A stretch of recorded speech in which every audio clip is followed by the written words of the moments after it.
So, Friday, the deadline for Manchester United's owners to potential new owners to submit a bid for the club, and there was two main bidders. I don't want to butcher the name, but the son of the former Prime Minister of Qatar basically is one of the bidders, and Sir Jim Ratcliffe is the other bidder.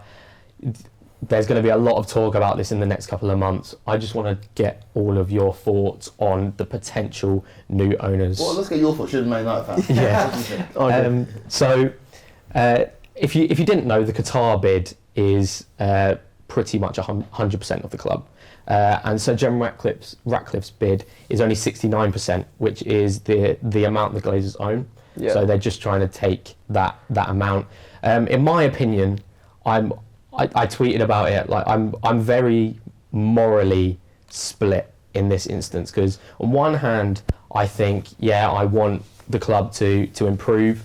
The stadium needs improving. The facilities need improving. Just things need to change.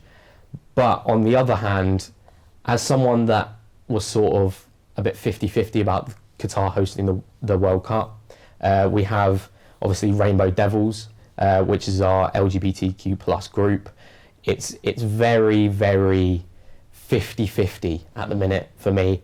And to say that we're going to have more investment, we had the money anyway. You know, Isaac, I spoke to you about this. You said we have I've seen United fans say, Ten Hag's running on pennies at the moment. I've gone, that's not really exactly true. In terms of revenue, Man United are the best club to invest in. In terms of how much money you make without owners, you're already rich. The money isn't the difference, which is why I don't know why the excitement around Qatar is that much over Jim Ratcliffe, because I think the main thing about an owner for you right now is who they are and what they're going to do with the club, because the Glazers obviously have been mismanaging it. But within that, isn't it been cleared up that the Qatari bid, they are certain, or they have put forward that they will clear the club's debt, but Ratcliffe hasn't confirmed that? No. And that's important, because the Glazers were taking dividends out of the club, despite the fact that Man United were spending a lot of money. When you have those kind of sugar daddy owners that have kind of no care for spending, we just look at the best teams in the world. We look at PSG, we look at Man City, who've been dominating English football for the last 6 or 7 years. There is a difference when you have that kind of owner. I've seen it with Roman Abramovich and Chelsea in terms of the success it brings. Arsenal having success doing it a different way, but let's not forget that maybe a year or two ago there was Arsenal fans protesting Cronkies. Yeah. So it's it. Results on the pitch are gone. I mean, I'd argue he's probably still on that side. Yeah. Are you?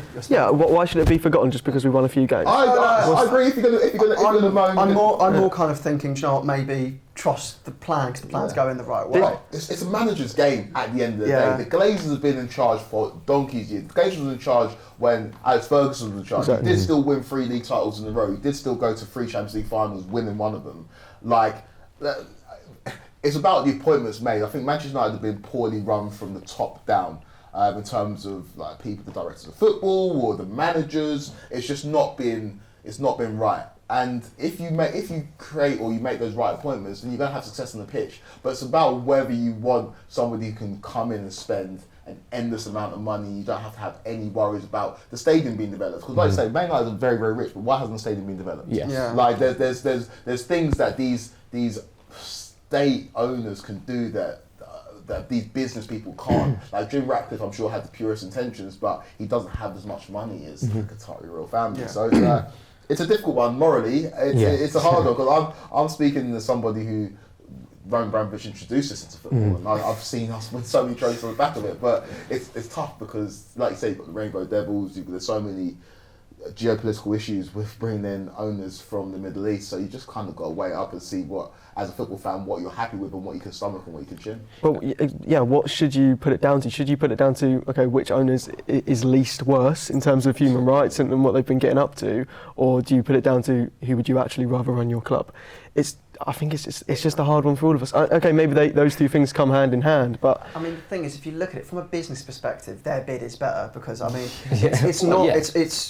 it's confidential, but I'm pretty sure Qatari sources have tweeted out that it's 5 billion when it's estimated 4 billion value, which does it. That buys the club, and from the plan they put out, generally, if you take out the words Qatar and everything, it's actually a very good bid. Genuinely, everything they say, you know, they're going to run the club from the ground up. The women's team's going to get way more funding. You know, that kind of approach is quite good. And it just come down to that. With Jim Ratcliffe, he's I guess the view is he's British, he's a United fan, and he may not have the sources, but he's got the passion behind it. He's a United fan that also bid for Chelsea. I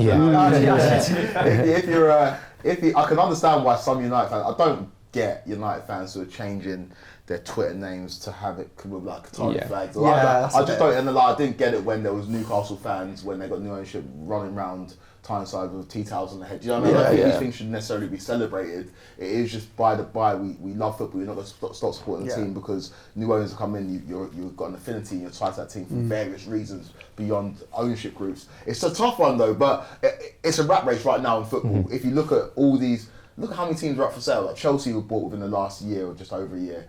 Like Liverpool are up for sale. Man United are up for sale. Like there's a shift in football at the moment. Obviously Newcastle got bought. In my opinion, I think West Ham are the next team to get bought. Got a big enough stadium, got a strong fan base, got a strong history and heritage. There is a rat race right now because the Premier League is the Super League. We kind of staved off that threat of the Super League, and now the Premier League is that, and foreign investors are looking at it like this is where the money is to be made. If you look at the spending in January in terms of transfers, it was just all 95% to Chelsea, but it was all spent in the Premier League. So it's a difficult one. I do think it's a weird. I was talking to one of my hosts at TalkSport, and he was talking about how he's completely against sports washing, which I completely understand in terms of his stance, and how it makes it less competitive. And I was arguing that it actually makes it a little bit more competitive. If 2023 is a great demarcation in terms of looking at football pre and post Roman Abramovich's money. He came in 2003, so it's 20 years. And in those 20 years, 6 different teams have won the Premier League. It's been Manchester United, it's been Arsenal, it's been Chelsea, it's been City, it's been Leicester, and it's been Liverpool. And in the 20 years prior to that, so from 1983 to 2003, 6 teams won it as well. It was Liverpool, it was Everton, it was Leeds, it was Manchester United, it was Blackburn, it was Arsenal. And so it's not got less competitive. If anything, if the money didn't come in, Man City wouldn't have won the league title. Chelsea wouldn't have won the league title. In the 90s, it was just Arsenal and Manchester United winning the league title. So it has kind of made it a bit more competitive at the highest level. But for the rest of the Premier League, and if you haven't got that owner, it does make it more difficult to compete. Yeah, absolutely. I mean, it does. I mean, these countries, whether it's on a moral background or not, they're going to be driven to get the best results they can. They want to put their mark on things. I mean, the Qatari bid as well, because I think the group that owns PSG, they wanted to get into the Premier League. I think they went for Spurs a couple of years ago, but obviously you can't have 2 teams, or the majority shareholder of a club can't have 2 teams in the same European competition. They are is that in right? Europe, but I think with the Qatar bidders, they've kind of clarified they're disconnected. It's a different company, But Ratcliffe has got Nice, doesn't he? Yeah, he does. I was going to say about that. He's just got to make it Champions League. Yeah, he has ownership of Nice as well, and I think in a way that it has its negatives, but in a way I think that's quite a positive thing. Obviously I know Arsenal have a few connections across the globe in terms of different clubs as well. There's one football club and then the rest of them are the NFL teams. So, but I think with Jim Ratcliffe, the fact that he owns another club, I don't know how necessarily well run Nice are, but I think in a way that just shows that he has that sort of experience behind him. With the Qatar bid, I just there's a bit of me that thinks it could go any way, and a little bit of me as well thinks that the Glazers would spite us in a way and go, hey, let's get someone that's actually worse than us so that we look better in the long run. Maybe that's just my my disliking of. Did you actually hear as well that there was the siblings of the Glazers? I think it's Avi and Joel. I don't know exactly who they are, but I read that the Glazers, another part of the Glazer family, had grown quite attached to the club, and they wanted to actually outbid their older siblings, and so it would still be run by the Glazers, but their cousins or something like that. It sounds like Succession. Succession. It's crazy. It's going to be exciting to see though. It's exciting times in terms of the Premier League, because Manchester United are already a powerhouse. Erik ten Hag's obviously a great manager. You've got a great manager there. You've probably got an influx of funds coming in, and you don't need any more, but you've got more coming in probably. And so the Premier League is going to be very, very interesting for the next couple of years. You've got Newcastle who are coming. You've got City who are already there. Liverpool are going to come again if they get new owners. Who are those new owners going to be?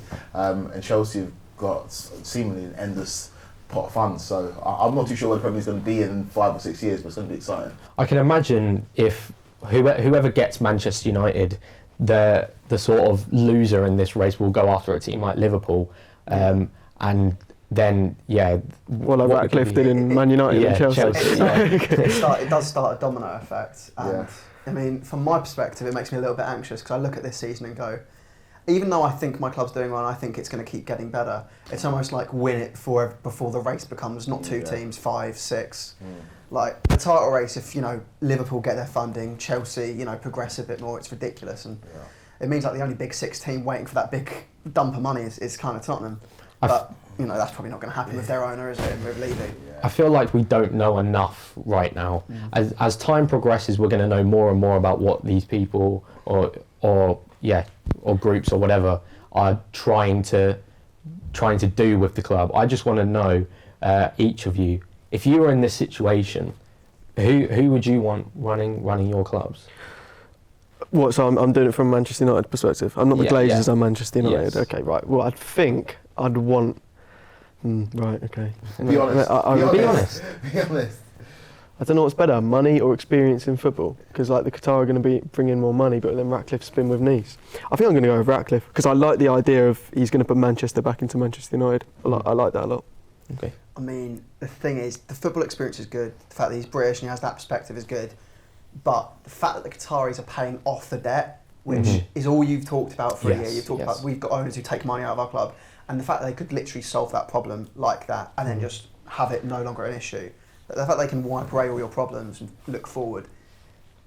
From a purely business perspective, there is only one answer. It's the Qataris. That is literally the only answer. And it just comes into the problem of how big is that debt problem. And if it is as big as you all say it is, then genuinely the Qataris kind of have to be it. As bad as it feels from that perspective, it kind of feels like it's too good an option to take down. Yeah, morally, you all know what the issue is with the Qataris, but I just think where football's going, and it's peak, it shouldn't be the way, but like you just got to get on the train because it's inevitably going to go there. And we'll talk about the other clubs that have not been bought. So currently, Newcastle owned by a Middle Eastern club, Middle Eastern group, so City, and if you look at it, Spurs are probably, we talked about the Qatari interest in Spurs before, that's probably going to go that way as well. In Manchester United, Jim Ratcliffe, what is it, 69% he wants to buy the club? Yeah. It's not enough. It's not enough, and you need a stadium redevelopment. You need so much done. It's the Qataris. Yeah. Cool. You're not dodging that. Come on. Oh, you want me to? Okay.